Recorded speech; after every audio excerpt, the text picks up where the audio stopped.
Palabra y vida. Con el padre Manuel Horta, desde Sevilla.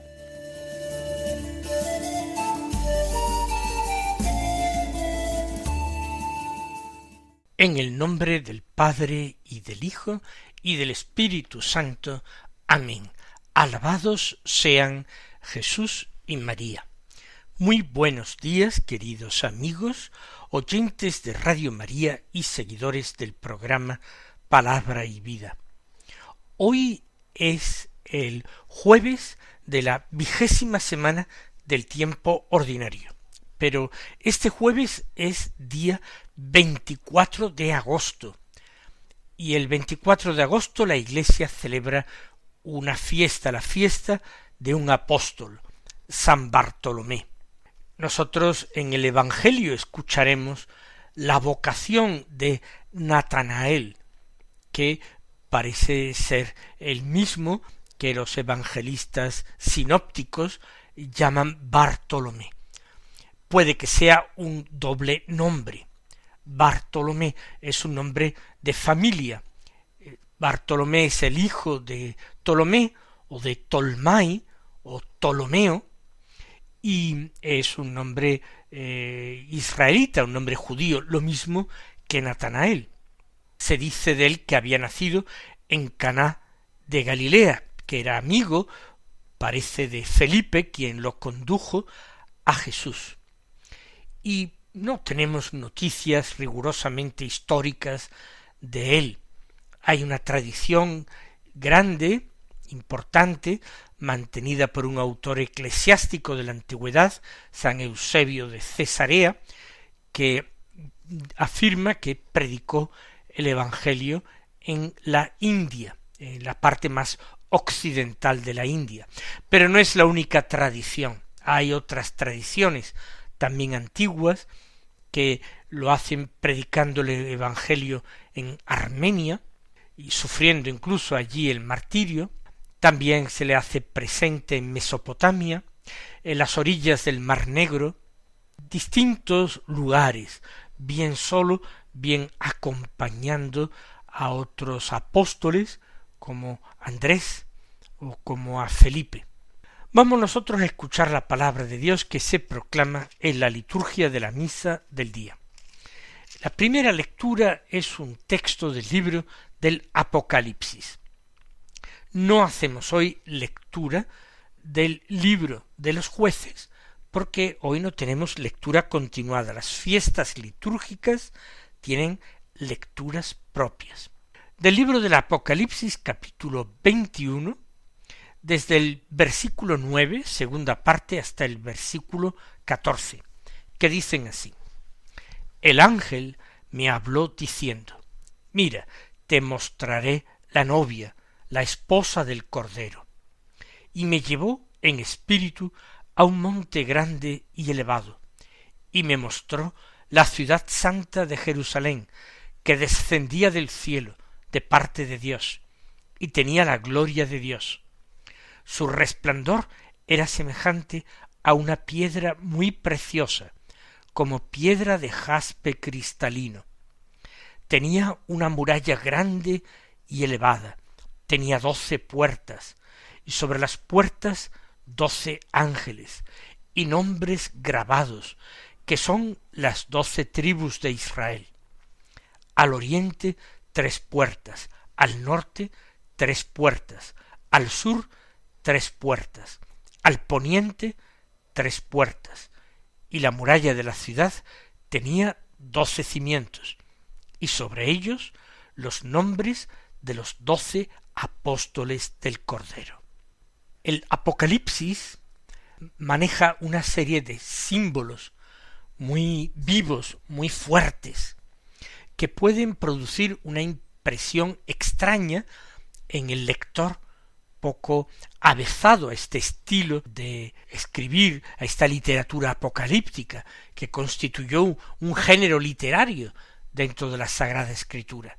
Pero el Apocalipsis también tiene sus dificultades de interpretación, porque todos los textos pueden referirse a una interpretación del pasado pueden tener aplicaciones para el presente y suponer pues una forma de interpretar y entender el momento presente, también pueden constituir profecía sobre el futuro, y no necesariamente una de estas tres perspectivas. Cada texto puede incluso encerrar en sí mismo las tres. Por tanto, no es fácil siempre leer. En ocasiones sí hay símbolos, hay lecturas más sencillas, pero otras son más oscuras. Se está hablando en este texto del Apocalipsis de una realidad misteriosa. ¿Cómo la denomina el Apocalipsis? Se utilizan en este texto en concreto las siguientes palabras. Se le llama la novia, se le llama la esposa del Cordero, se le llama la ciudad santa de Jerusalén. Tres nombres bien distintos. Los dos primeros hacen referencia a quien va a ser su esposo, su novio, la novia, la esposa del Cordero. El Cordero es Cristo nuestro Señor. Es Jesucristo en su misterio pascual. Es un cordero degollado, por tanto que ha sido muerto, pero ofrecido en sacrificio, porque así eran ofrecidos los corderos en el Antiguo Testamento, degollándolos para permitir que se vertiera totalmente la sangre. Pues bien, el cordero degollado es imagen del Señor, que es una víctima perfecta, escogida por Dios para ese sacrificio único e igualmente perfecto, que redimiría todos los pecados del mundo, que borraría, que lavaría toda la inmundicia, toda la suciedad realizada y cometida por los hombres de todos los tiempos. La denominación de ciudad santa de Jerusalén es una comparación con esa ciudad cantada en tantos y tantos libros del Antiguo Testamento, una ciudad que había sido conquistada por el rey David a los jebuseos y convertida en su capital y embellecida y fortificada, embellecida con casas, con palacios.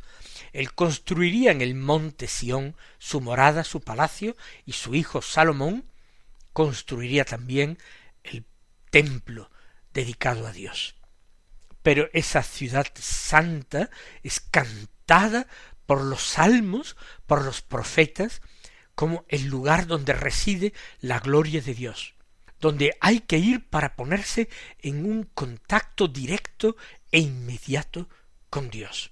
La presencia del templo invita a recordar que el templo era, pues, ese tabernáculo de Moisés que en el desierto se erigía de una forma provisional y que, gracias a los desvelos de David y a los planes de construcción de Salomón, se erigió en el Monte Santo en Jerusalén. Pues se compara también este misterio con la ciudad santa. ¿Y quién es la novia? ¿Quién es la esposa del Cordero?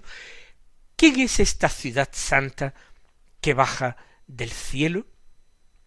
Es un misterio, ya lo he dicho, pero es una realidad que existe en Dios y porque Dios así lo quiere. Es la Iglesia santa, la Iglesia una.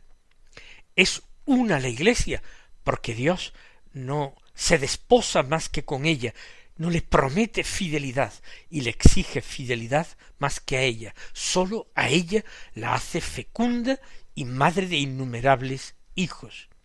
Es la Iglesia santa, santa porque es obra de Dios, creación de Dios y participa del mismo misterio de la vida de Dios. Es católica porque a ella están destinadas todos los hombres, todos aquellos que desean y esperan la salvación de Dios. Y esa Iglesia, una santa y católica, es apostólica porque se apoya sobre la fe de los apóstoles del Cordero, de los 12 apóstoles del Cordero. Por eso ha sido este texto del Apocalipsis escogido como la lectura para hoy, para esta fiesta de San Bartolomé. ¿Y por qué es un misterio la Iglesia?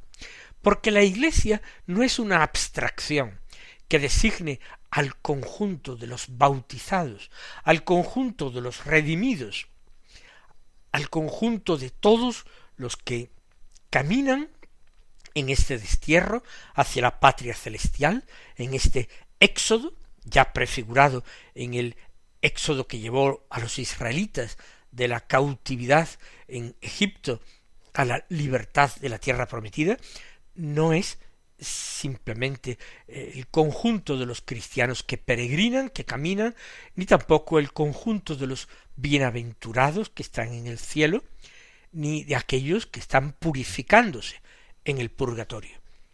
La Iglesia tiene una identidad que constituye su misterio y forma parte del misterio de Dios.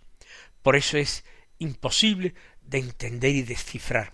Claro que la teología se ocupa de ella, y así como una rama de la teología se llama la cristología y estudia a Cristo Jesús, Dios y hombre verdadero, Hijo de Dios y hombre verdadero, Hijo de María, otra parte de la teología se denomina la eclesiología y estudia el misterio de la Iglesia, esposa de Cristo, cuerpo místico de Cristo, por tanto esposa y novia del Cordero, y también ciudad santa, a la que están llamados todos los que se han de salvar.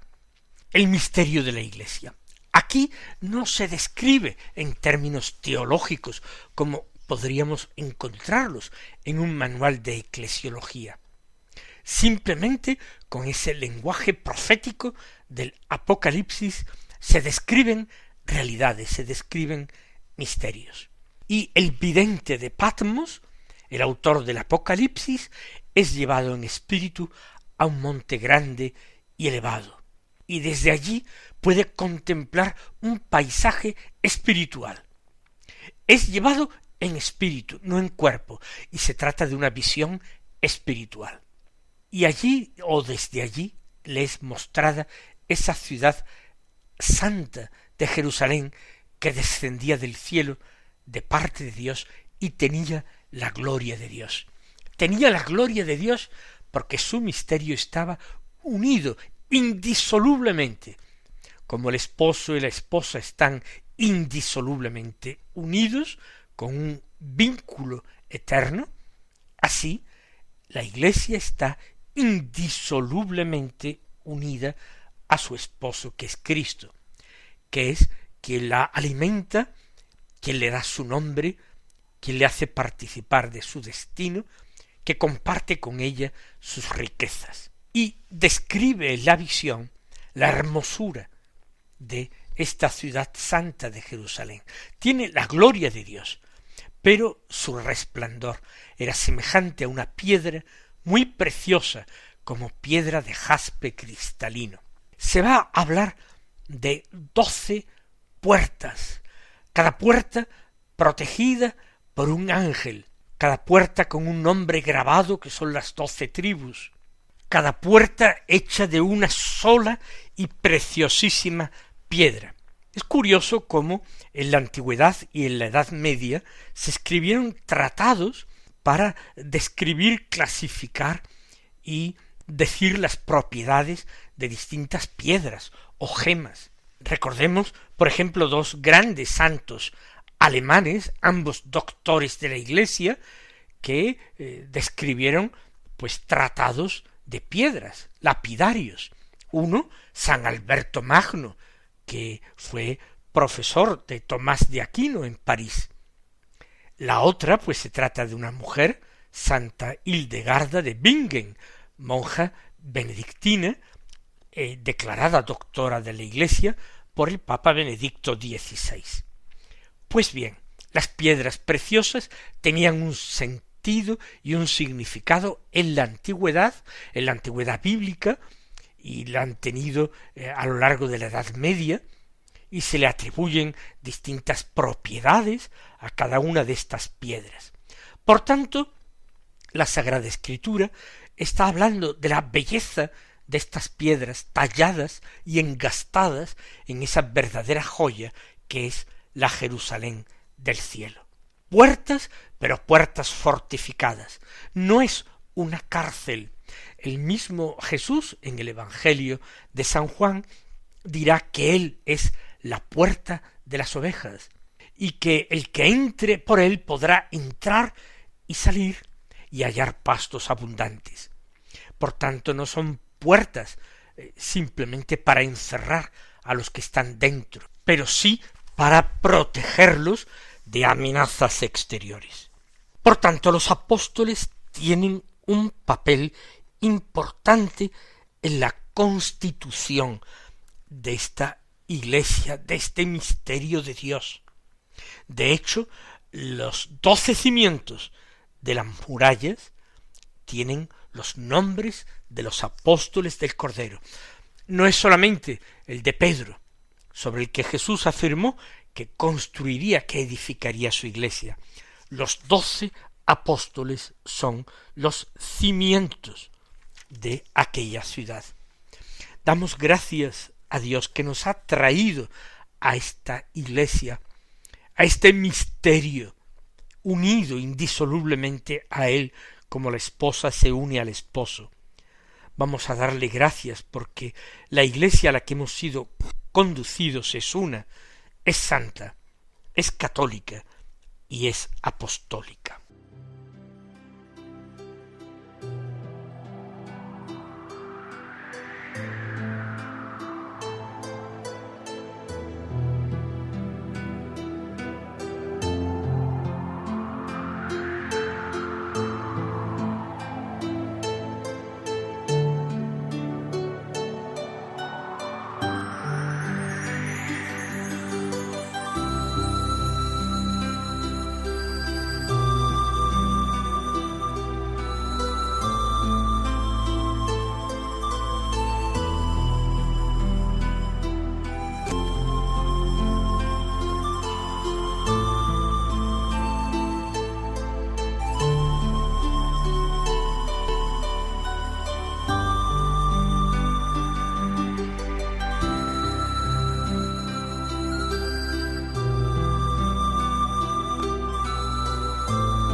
Escuchemos ahora el Santo Evangelio. Es según San Juan, capítulo 1, versículos 45 al 51, que dicen así: En aquel tiempo Felipe encontró a Natanael y le dijo: Aquel de quien escribieron Moisés en la ley y los profetas, lo hemos encontrado, Jesús, hijo de José, de Nazaret. Natanael le replicó: ¿De Nazaret puede salir algo bueno? Felipe le contestó: Ven y verás. Vio Jesús que se acercaba Natanael, y dijo de él: Ahí tenéis a un israelita de verdad, en quien no hay engaño. Natanael le contesta: ¿De qué me conoces? Jesús le responde: Antes de que Felipe te llamara, cuando estabas debajo de la higuera, te vi. Natanael respondió: Rabí, tú eres el Hijo de Dios, tú eres el Rey de Israel. Jesús le contestó: Por haberte dicho que te vi debajo de la higuera, ¿crees? Has de ver cosas mayores. Y le añadió: en verdad os digo, veréis el cielo abierto y a los ángeles de Dios subir y bajar sobre el Hijo del Hombre.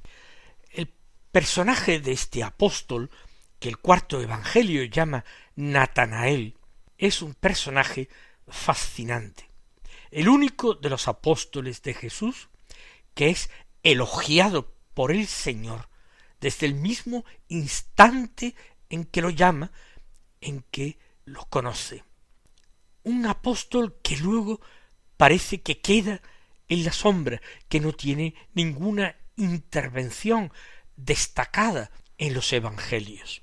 Sin embargo, Juan, desde el primer evangelio, lo menciona, dedica a contar su llamada más espacio que la que emplea en contar su vocación y la de Andrés, los primeros llamados, o la de Felipe, o la de Simón Pedro. Es un apóstol importante, de quien merece la pena que nosotros nos hagamos devotos. ¿Por qué? En primer lugar, podemos a partir de este texto deducir que Natanael es un hombre buscador de Dios. Porque a pesar de que pueda quedar desalentado, porque los signos que le dan o las cosas que le dicen de Jesús no coinciden con lo que él ha leído en la Escritura o ha escuchado predicar en la sinagoga a doctores de la ley. No es nadie venido de Nazaret quien sería el Mesías, sino alguien de la casa y familia de David. A pesar de que él contesta, diríamos a bote pronto, con cierto escepticismo, de Nazaret puede salir algo bueno, él sin embargo sigue a Felipe. No considera tiempo perdido el hecho de proseguir su búsqueda de Dios. Y no resulta infructuosa, como hemos visto. Qué importante es convertirnos en buscadores de Dios. Ciertamente, es Dios el que nos encuentra a nosotros, pero cuando ve en nosotros ese deseo de encontrarle a Él. Es Jesús quien encuentra a Natanael, pero una vez que Natanael se ha puesto en camino a donde se encontraba Jesús, antes de que llegara, viéndolo Jesús acercarse, ya dijo de él, presentándolo: ahí tenéis a un israelita de verdad. Además de ser un buscador de Dios, podemos decir que Natanael es un hombre creyente, porque israelita de verdad es el hombre que tiene la fe de Abraham, su antepasado, el hombre que en Abraham ha sido bendecido y a quien se le han hecho las promesas del patriarca. Y qué importante también para nosotros hoy que no solamente nos pongamos en búsqueda del Señor, sino que lo hagamos con la lámpara de la fe bien encendida en nuestros corazones, en nuestras almas, con el deseo y la convicción de que vamos a encontrarlo con la ayuda de su gracia. Mis queridos hermanos, el Señor os colme de sus bendiciones y hasta mañana si Dios quiere. Han escuchado en Radio María Palabra y Vida, un programa que dirige el Padre Manuel Horta.